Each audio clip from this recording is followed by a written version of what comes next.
Persoalan tingginya suku bunga bank masih terus menjadi sorotan Wakil Presiden Yusuf Kala. Bahkan Wapres menyebut persoalan bunga tinggi kondisinya mirip dengan praktik rentenir.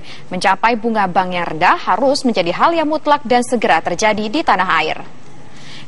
Dan pemirsa, itu adalah informasi mengenai bagaimana tanggapan dari Presiden Yusuf Kala mengenai suku bunga di Indonesia, dan kita akan melihat informasi tersebut di mana Wakil Presiden ini Yusuf Kala dalam hal ini mengkritisi mengenai tingginya suku bunga bank di tanah air, dan suku bunga bank di tanah air pun diharapkan bisa segera turun.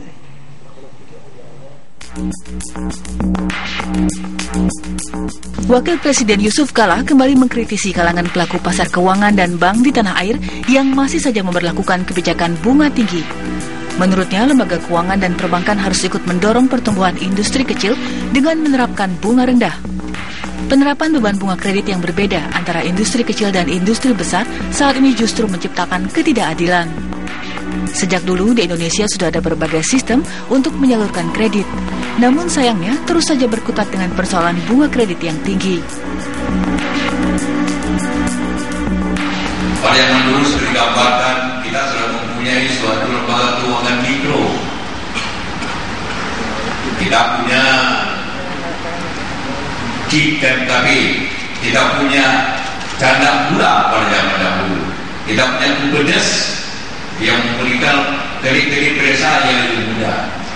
Kemudian ada BPR yang tumbuh di mana-mana. Ada bank pasar yang tumbuh. Cuma ada masalah yang timbul akibat tidak mempunyai suatu sistem yang baik. Ialah bunga yang tinggi. Akibatnya justru kembali menjadikan ketidakadilan baru. Pengusaha besar mendapat bunga yang rendah, korporasi, usaha kecil justru mendapat ketika kadang-kadang 2 kali lipat mahalnya dibanding dengan kerja besar. Timbulkan lagi ketidakadilan baru. Selalu dasar berpikirnya keliru. Dasar berpikirnya selalu mengambil dasar rentenir. Persoalan bunga kredit yang tinggi terutama untuk keuangan mikro juga diakui Otoritas Jasa Keuangan OJK. Untuk menyelesaikan persoalan ini, salah satu langkah yang dilakukan OJK adalah dengan menciptakan program OJK International Center for Microfinance and Financial Inclusion yang nantinya bisa membuat inovasi baru di industri jasa keuangan, utamanya untuk pengembangan keuangan mikro dan inklusi keuangan.